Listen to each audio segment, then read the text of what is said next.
সিরাজগঞ্জ সদর উপজেলার মাসুমপুর নতুন পাড়ার ভিক্ষুক সালেহা বেগমের ঘর থেকে আবারও উদ্ধার হয়েছে ১ বস্তা টাকা।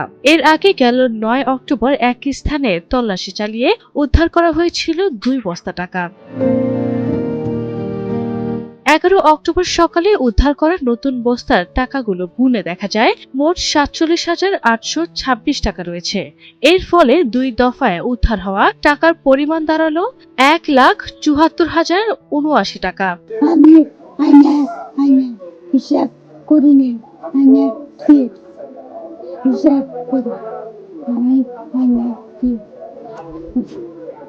আর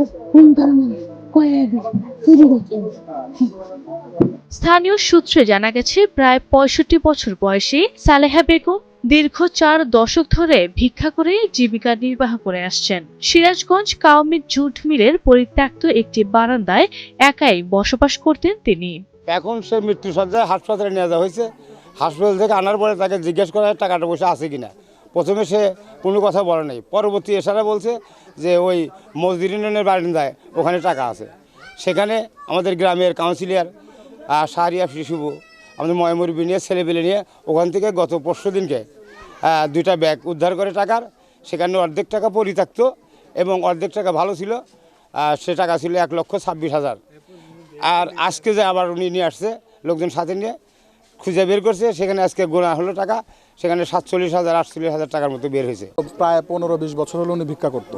তো এই ভিক্ষাবৃত্তির মাধ্যমে উনি থাকতো হলো সিরাজগঞ্জ কাউমি জুট মিলের ওইখানে গেটের ওখানে থাকতো। তো ওখানে যে পরিত্যক্ত অবস্থায় থাকতো ওখানে উনি বিভিন্ন জায়গায় এই ১৫-২০ বছর হলো যে ভিক্ষাবৃত্তি করছে তা সেখানে উনি জমা বিভিন্ন জায়গায় ঘুরতে এভাবে এলোমেলো অবস্থায় পড়ে রাখছিল। সেগুলা গত পরশুদিন আমরা ২ বস্তা খুঁজে পেয়েছিলাম। স্থানীয়দের মধ্যে অত্যন্ত মিতব্যয়ী ছিলেন সালেহা বেগম। নিজের প্রয়োজন থাকা সত্ত্বেও অর্থ খরচ করতেন না তিনি। প্রায় ৭-৮ বছর আগে থেকে ওই কাউমি জুট মিল ওই ইউনিয়নের পরিত্যক্ত বারান্দায় ওখানে বসবাস করত, মশারি টানায়া সেখানে বসবাস করত। এই ঘটনায় স্থানীয় প্রশাসন ঘটনাস্থলে সার্বিক পরিস্থিতি পর্যবেক্ষণ করছে। উদ্ধার হওয়া টাকার হিসাব সংরক্ষণের পদক্ষেপ নেওয়া হচ্ছে।